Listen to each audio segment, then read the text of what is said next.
लक्ष्मण जी के त्याग की अद्भुत कथा। एक अनजाने सत्य से परिचय। हनुमान जी की राम भक्ति की गाथा पूरे संसार में गाई जाती है।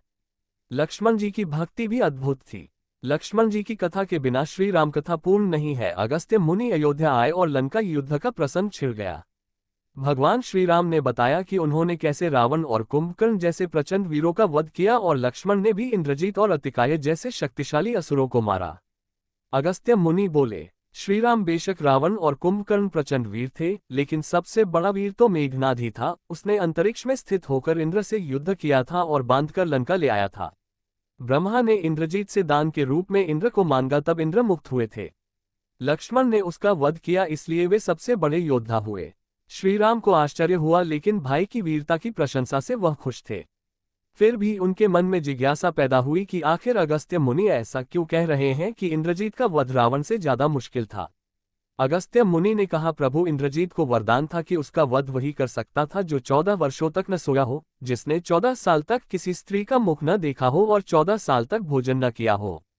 श्रीराम बोले, परंतु मैं वनवास काल में 14 वर्षों तक नियमित रूप से लक्ष्मण के हिस्से का फल फूल देता रहा।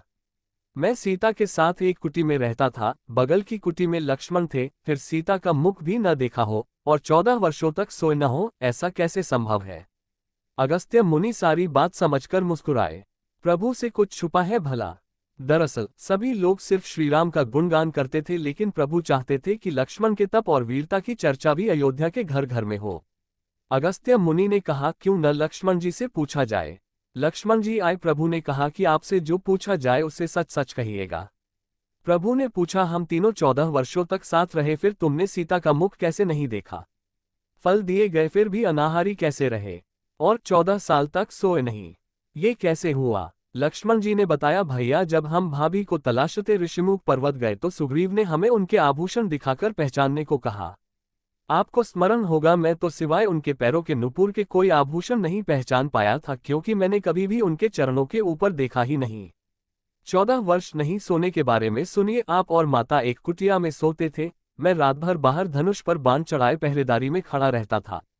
निद्रा ने मेरी आंखों पर कब्जा करने की कोशिश की तो मैंने निद्रा को अपने बाणों से बे दिया था। निद्रा ने हारकर स्वीकार किया कि वह 14 साल तक मुझे स्पर्श नहीं करेगी, लेकिन जब श्रीराम का अयोध्या में राज्याभिषेक हो रहा होगा और मैं उनके पीछे सेवक की तरह छत्र लिए खड़ा रहूंगा, तब वह मुझे घेरेगी। आपको याद होगा, राज्याभिषेक के समय मेरे हाथ से छत्र गिर गया था। अब मैं 14 साल तक अनाहारी कैसे रहा।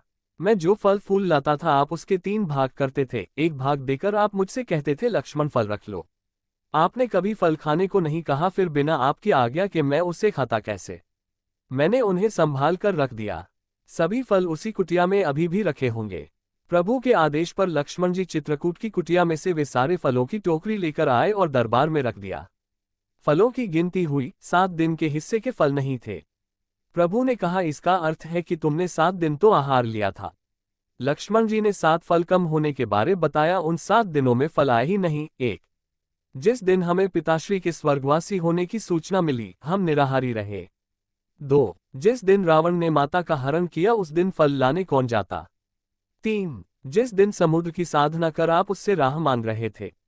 4, जिस दिन आप इंद्रजीत के नागपाश में बंद कर दिन भर अचेत रहे। 5, जिस दिन इंद्रजीत ने मायावी सीता को काटा था और हम शोक में रहे। 6, जिस दिन रावण ने मुझे शक्ति मारी। 7, और जिस दिन आपने रावण वध किया। इन दिनों में हमें भोजन की सुध कहाँ थी। विश्वामित्र मुनि से मैंने एक अतिरिक्त विद्या का ज्ञान लिया था, बिना आहार किए जीने की विद्या। उसके प्रयोग से मैं 14 साल तक अपनी भूख को नियंत्रित कर सका, जिससे इंद्रजीत मारा गया। भगवान श्रीराम ने लक्ष्मण जी की तपस्या के बारे में सुनकर उन्हें हृदय से लगा लिया।